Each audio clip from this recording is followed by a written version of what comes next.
volando ya hacia los Estados Unidos. Hace muy poquitito que nos las dio, hoy mismo. Mírenla. Presidente, gracias por recibirnos una vez más. ¿Cómo se siente? ¿Cómo siente la presión que debe haber a una semana de haber ganado la elección y a 15 días de asumir como presidente? ¿Cómo sentís la presión? En primer lugar, gracias por la visita, Luis. Es un placer tener esta conversación contigo. Segundo, no siento presión. A mí los argentinos me encomendaron un trabajo y nosotros estamos haciendo todos los esfuerzos para que ese trabajo sea hecho de manera óptima. Estamos armando un equipo de lujo y la realidad es que no lo sentimos como una presión. Es un trabajo del cual hay que hacerlo y lo pensamos de esa manera. ¿Por qué le estás diciendo a tu mesa chica que presten la atención a un par de datos? Uno, el riesgo país, y otro, el aumento de la cotización de las empresas argentinas en Buenos Aires y en la Bolsa de Nueva York. Bueno, eso es muy importante porque lo que va a marcar... Está claro que estamos frente a una situación extremadamente complicada. Argentina está al borde de la crisis más importante de su historia, combina lo peor de la previa del Rodrigazo del 75, con el desequilibrio en el balance del Banco Central que teníamos en el año 89 previo a la hiper de Alfonsín, y con indicadores sociales peores que los que teníamos en el 2001. Por lo tanto, estamos frente a una situación extremadamente delicada. Inexorablemente el ajuste va a haber que hacerlo. El punto es si ese ajuste es desordenado, con consecuencias sociales extravagantes directamente, dantescas, con un dolor del cual tardaríamos muchísimos años en salir, y eso si nos propusiéramos salir. Que es algo que no necesariamente tiene que suceder eso. Puede pasarte como Venezuela y te vas a cualquier lado. O alternativamente hacer el ajuste como corresponde, poner la macroeconomía en orden, y eso evidentemente también va a tener consecuencias negativas, pero son transitorias. Y una vez que se acomoda la macroeconomía, se dan las condiciones para que todo vuelva a estar mejor. ¿Por qué es tan importante este indicador? ¿El de riesgo país o Bueno, están relacionados. En realidad, cuando baja el riesgo país, lo que te está pasando, que es la contracara de que están subiendo el precio de los bonos, quiere decir que la tasa de interés está bajando. Y cuando la tasa de interés está bajando, pero por condiciones naturales, no por algo artificial generado por el gobierno, todos los activos de la economía valen más. Que eso es lo que vos ves en materia de los precios de las acciones. Vos fíjate que el riesgo país pasó de niveles de 2.700 a estar debajo de 2.000. 1960 el viernes. Exacto, casi comprimimos 800 puntos básicos de riesgo país. Al mismo tiempo, las acciones en promedio subieron más de 40% en dólares y en el caso de YPF subieron 64%. Es decir, que cuando vos generás estos incrementos en los precios de los activos financieros, la contracara es que quiere decir que tiene sentido invertir. Y eso no es menor, porque ¿cuál es el punto central? Cuanto más rápidamente baje la tasa de interés, el impacto negativo sobre la tasa, sobre lo que tiene que ver el nivel de actividad va a ser mucho menor y el sufrimiento va a ser mucho menor. Por lo tanto, esto nos ha dado mayores fuerzas para redoblar nuestra apuesta en favor del equilibrio fiscal y del respeto de los derechos de propiedad a rajatabla, porque evidentemente el mercado leyó la señal a la perfección, por lo tanto nosotros vamos a avanzar en esta agenda de una manera inclaudicable, porque si nos acompañan los mercados financieros y las tasas de interés caen, va a ser doloroso, pero va a ser mucho menos doloroso. Es decir, cuanto más caiga la tasa de interés, menos va a doler. Menos recesión, digamos. Exactamente. Es decir, vas a tener una V, pero la profundidad de la V corta va a depender de cuánto baja la tasa de interés. Si baja poco, va a ser muy aguda. Si baja mucho, la V digo, casi se vuelve una tilde, ¿no? ¿Cómo fue la reunión con Kristalina Georgieva? ¿Fue protocolar o genera expectativas? Yo pienso en un préstamo del Fondo Monetario. A ver, vamos por partes. La reunión tenía un carácter protocolar. Es decir, las reuniones protocolares suelen durar unos 15 minutos. Bueno, salió tan bien la reunión, se encaminó tan bien la reunión que hablamos una hora y hablamos de nuestros planes en materia de política fiscal, política monetaria, política cambiaria, política en lo que tiene que ver con la desregulación y la modernización del Estado, en todo lo que tenemos planeado hacer en términos de modernización del mercado laboral. Y la verdad es que la charla se volvió muy, muy interesante y básicamente lo que nosotros vamos a estar pidiendo en principio es el rollover, digamos, poner en track el acuerdo que está muy lesionado, ¿no? Hay sindicalistas y dirigentes sociales que ya anticiparon que van a salir a las calles. Salieron la semana pasada, están planeando movilizaciones para después de que asumas. ¿Cómo va a responder el gobierno frente a eso? Frente a esa resistencia. Dentro de la ley, todo; fuera de la ley, nada. ¿Qué significa eso? Que aquellos que violen la ley, digamos, van a pagar las consecuencias. Es decir, la protesta tiene sentido, la protesta es algo consagrado, pero eso no tiene que violentar las libertades del resto de los argentinos. Por lo tanto, y yo creo que además, en la medida que comprendan la naturaleza del desequilibrio que enfrenta la economía argentina, ahí también nosotros vamos a tener que hacer un gran esfuerzo en saber comunicarlo bien. Es decir, miren, nosotros estamos pensando en los argentinos y nosotros estamos buscando la solución que genere el menor daño posible. Si no es que somos un conjunto de sádicos que queremos generar dolor en la gente. Lo que nosotros decimos es, el camino alternativo es un desastre y es como abrir la caja de Pandora, no sabes dónde terminás. Entonces, la realidad es que nosotros, el ajuste va a tomar el lugar igual. Lo que pasa es que puede ser hecho por las buenas o por las malas. Por las malas y desordenado siempre termina mal. Nosotros proponemos un camino que una vez que pongamos en caja la macroeconomía, que la tasa de inflación empiece a ceder, que los salarios reales y la actividad empiecen a mejorar con la consecuente caída de pobreza e indigencia, eso nos va a permitir abrir las bases o sentar las bases de un proceso de crecimiento genuino. Presidente, hay quienes dicen que las idas y vueltas en los nombramientos son propias de los cambios de gobierno, ¿no? que pasan en todos los gobiernos. Y otros hablan de improvisación. ¿Cómo definirías lo que está pasando vos? A ver, lo que uno ve es que... Yo te hago una pregunta. Si vos mirás la última semana, pasaron un montón de cosas. La pregunta es, si pasaron un montón de cosas, vos tenés que ir adaptando, si no, esa inflexibilidad te hace que te estrelles contra la pared. ¿A vos no te asusta eso ni te parece? No, es parte de un proceso natural donde nosotros estamos buscando el mejor equipo posible. O sea, nosotros estamos, la verdad que estamos armando un seleccionado. O sea, esa es la realidad. Entonces, y a veces la propia dinámica, hay jugadores que dicen, no, bueno, este partido no me interesa. Y bueno, y entonces hay que... Digo, no es fácil ver cómo se mueve todas estas cosas. Hay gente que le genera miedo. Vos decís que cuando se acerca el día de... hay gente claro, que... se ve, sí, desde la tribuna se ve muy, muy fácil, pero cuando te tenés que calzar los cortos y los botines, la cosa cambia un poco y ahí muchos se dan cuenta que no era para ellos. ¿Cuál es tu relación con el PRO hoy? ¿Con Macri? ¿Estás hablando con él? ¿Están tratando de integrar los equipos? ¿Hay tiras y aflojes? ¿Cómo lo podés definir? A ver, yo, si me lo permitís, voy desde lo más general a lo más particular. Sí, sí. Yo lo primero que tengo es un profundo agradecimiento tanto para el presidente Macri como para con la señora Bullrich.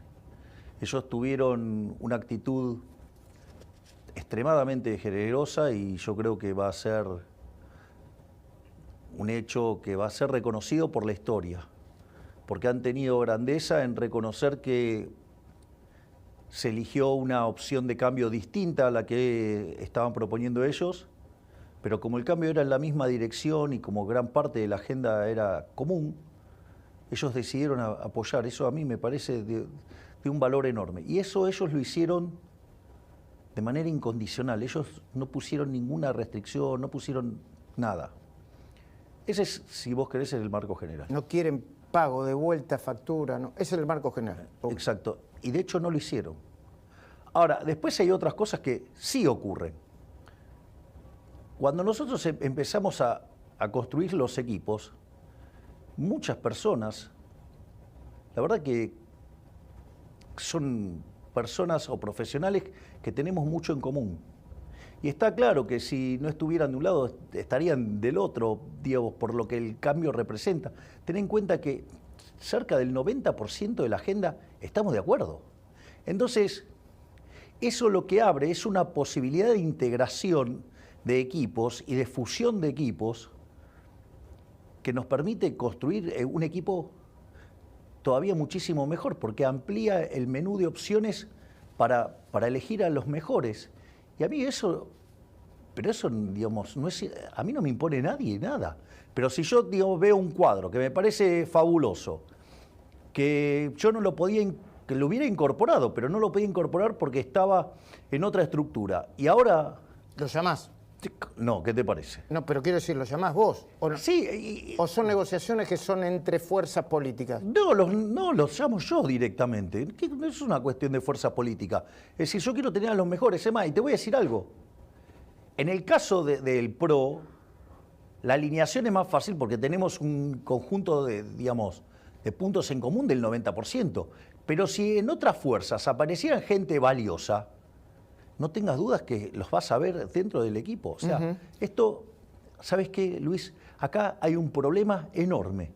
Entonces, necesito los mejores para resolver un problema de características enormes.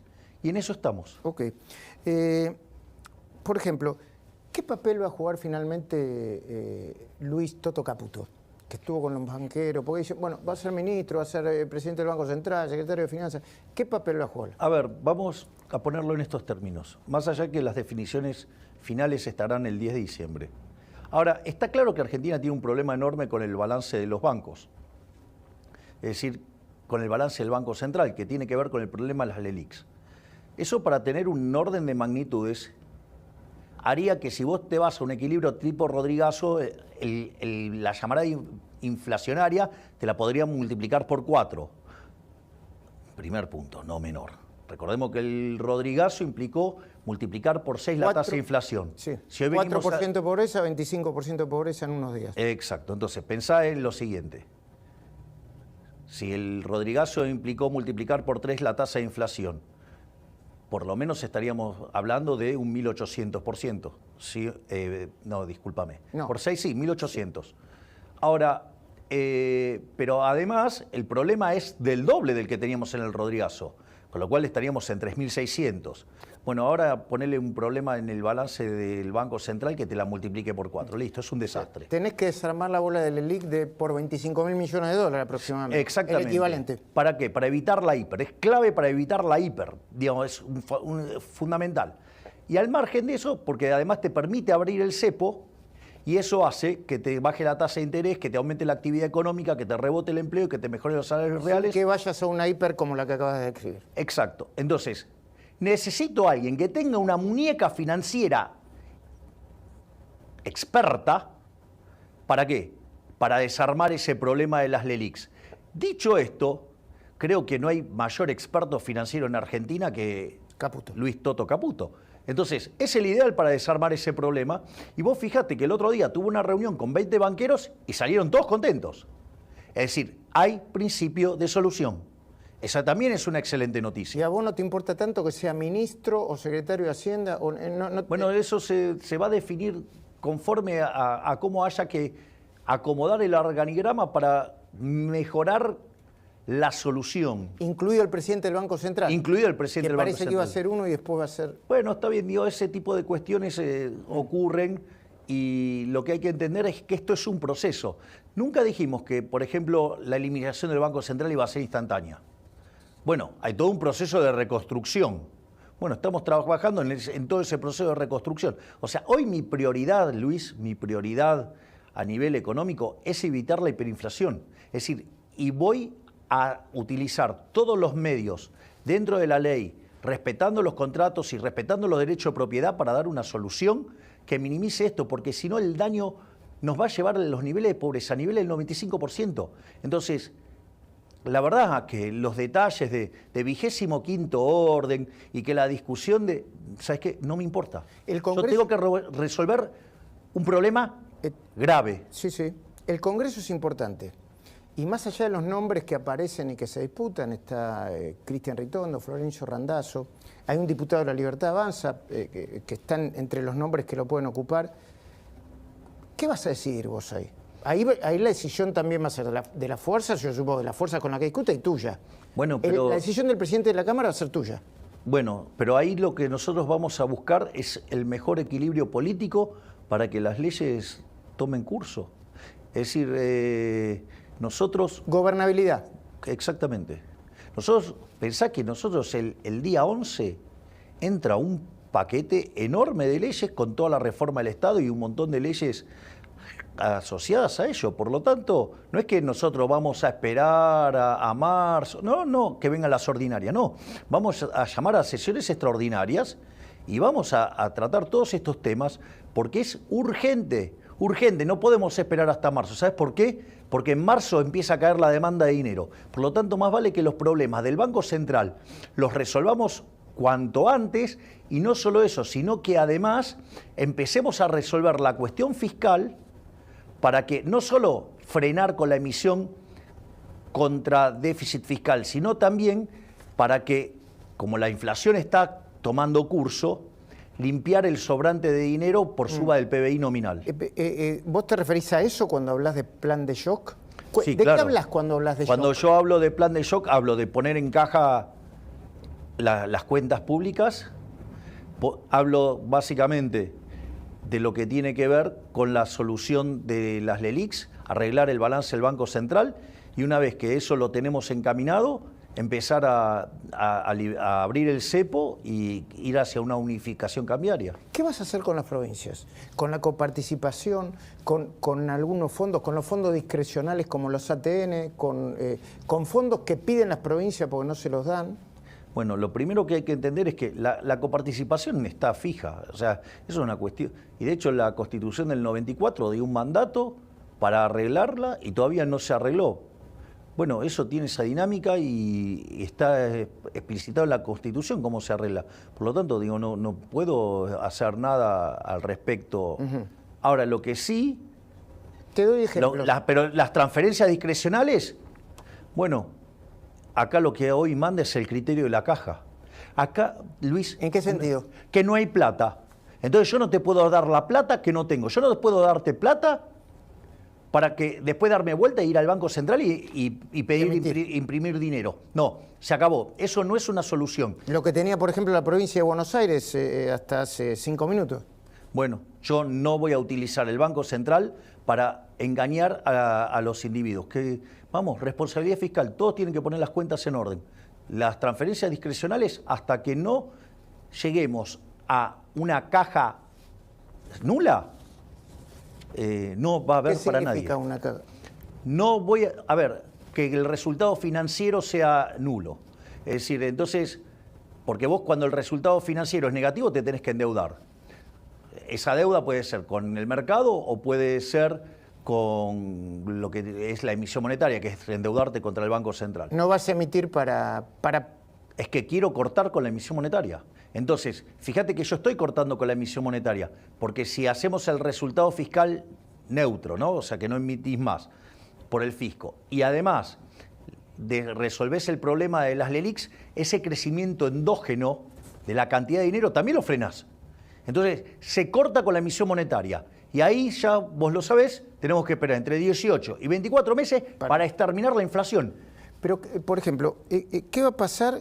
Viste que el gobierno central, el que termina, le quitó fondos de coparticipación a la Ciudad de Buenos Aires para dárselo a las provincias. Ahí vas a tener que bueno, eso es, digamos, yo en eso ¿Se lo vas a devolver o no? Yo me manifesté en contra, digamos, cuando pasó eso. Así es que yo apoyé el planteo de la ciudad, digamos, a pesar de que tenía una diferencia profunda con el jefe de gabinete. Pero eso, digo, lo que está mal, está mal. O sea, y eso, bueno, se tendrá que arreglar y de vuelta.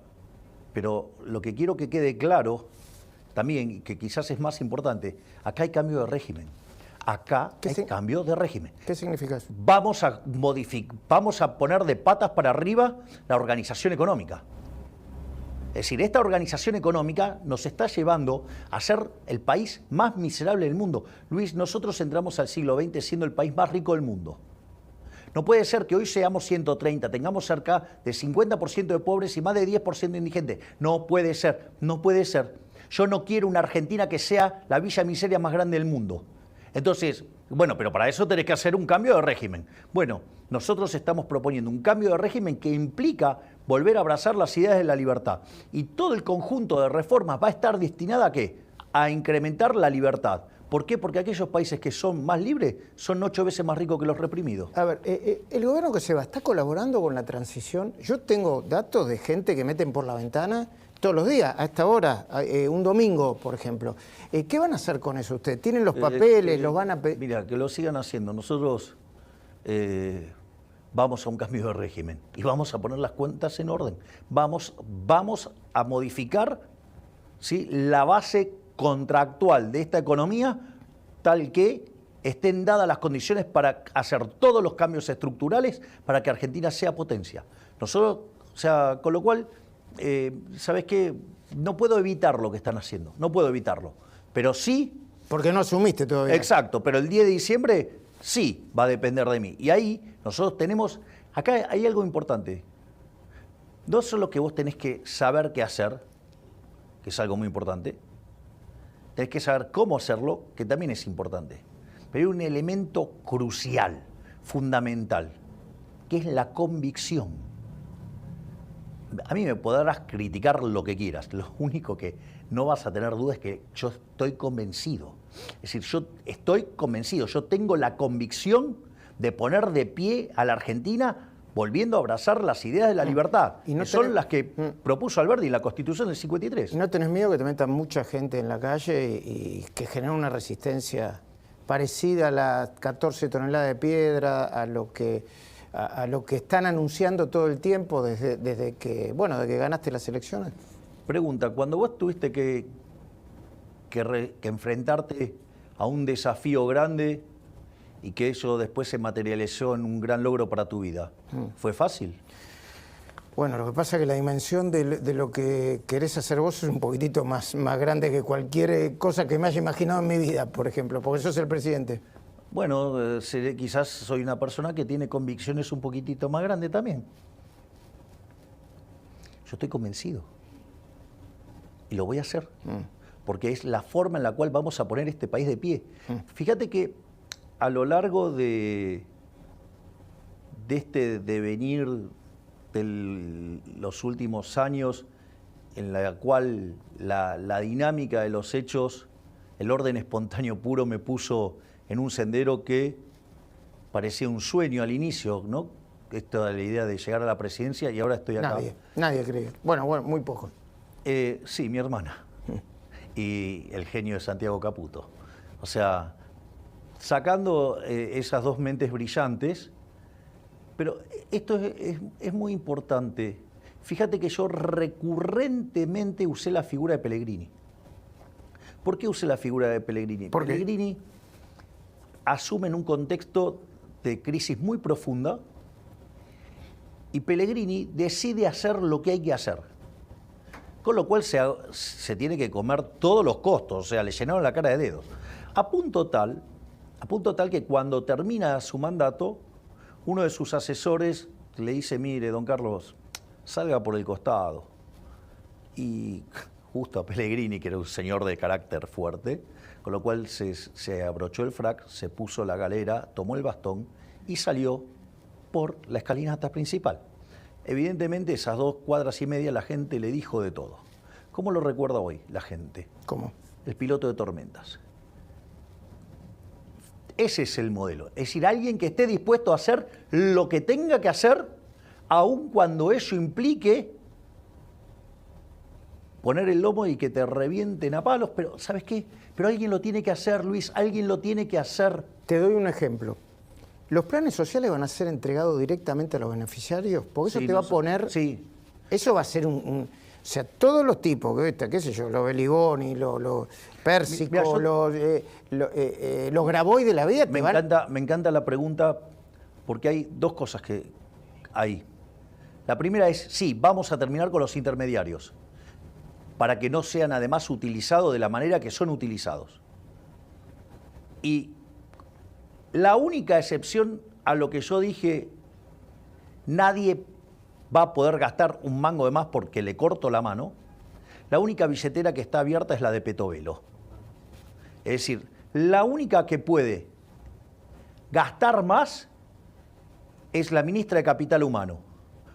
¿Por qué? Porque nosotros, la verdad es que no sabemos cuánto tiempo va a durar esa transición hasta que estabilicemos la economía.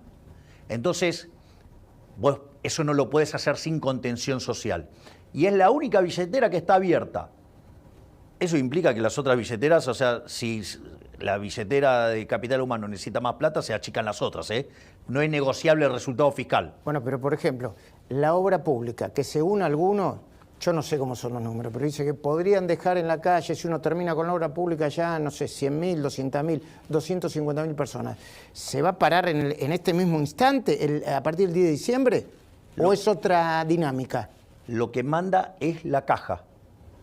Si vos, digo, de vuelta, suponete que, Dios no quiera, ¿no? Digo, es un ejemplo, te cayeran a la mitad los ingresos. Digo, vos no venías ahorrando el 50%, así que primero te vas a comer el ahorro y segundo, ¿qué es lo que pasa? Entre comer y pintar la casa, ¿qué haces? Comer, voy a comer. Bueno, entonces voy vamos a tratar de comer. Bueno, mientras que no tengamos plata, no pintamos la casa. Digo, no invertís. No invertís. O sea, a ver, digo, no es que... ¿Sabes lo que pasa, Luis? Que cuando llega el momento de ajustar todo, dice, sí, hay que ajustar. Pero no la mía no. No, bueno, no. Eso decía Macri. Bueno, exacto. Que todos los empresarios se reunían y le decían, sí, hay que ajustar, hay que ajustar. Sí, pero después le pedían que la mía está, ¿no? Bueno, vamos a cortar donde se puede cortar. Digamos, todas las partidas que se puedan cortar, se van a cortar. O sea, hay que entender que no hacerlo, porque así todos tienen alguna justificación para que su partida no se toque. Pero si no lo hacemos, el tamaño de la crisis que vamos a tener va a ser homérico. Es decir, y entonces ni Cíclope ni un ejército de cíclopes lo va a resolver. Entiendo. No nos metamos empresa por empresa, pero vos dijiste en algún momento, creo que lo seguís sosteniendo, vamos a privatizar todas las empresas del Estado que se puedan privatizar. Todo lo que se pueda privatizar, lo vamos a privatizar. O sea, la función del Estado no es ser empresario. No es ser empresario, porque la lógica del empresario, lo que lo mueve... ¿Sabes cuál es? Digo, ¿conoces el chiste ese? ¿Cuál es el órgano más sensible del ser humano? La billetera. El bolsillo, claro. Bueno, el empresario lo tiene exacerbado. Entonces, si vos tenés pérdidas, ¿qué es lo que pasa? Perdés tu capital. Entonces te movés y le buscás la vuelta, salís, no sé, hacés lo que fuera, pero... Y de última, si perdés, el problema te queda en vos. El problema con el Estado es que cuando pierde plata, te pasa la cuenta y se agranda encima. Entonces, no funciona, el sistema de incentivos no funciona. Es un oxímoron hablar de empresa del Estado, no existe eso. Entonces, todo lo que está, digamos, se pueda traspasar al sector privado, va a ser traspasado al sector privado. Ahora, tiene dinámicas, o sea, eso no es un proceso instantáneo. Por ejemplo, el caso YPF. El caso YPF, nosotros tenemos todo un programa de racionalización de YPF, ¿sí? De ponerla en caja y después venderla bien, no, digamos, o sea, vender el estropicio que hizo Kicillof. ¿Me comprendés? Se entiende. 2 o 3 preguntas más porque ya se nos está acabando el tiempo y agradecemos. Estás por viajar en unos minutos. ¿Dónde y para qué? Lo que puedas contar. Sí, el viaje, ahora primero voy a New York. Voy al Ohel, voy a ir a rezar. ¿Qué es el Ohel? El Ohel es el lugar donde rezaba el Rebbe. ¿Quién es el Rebbe? El Rebbe... Sí, un rabino. Un rabino el Rebbe de Lubavitch, sí.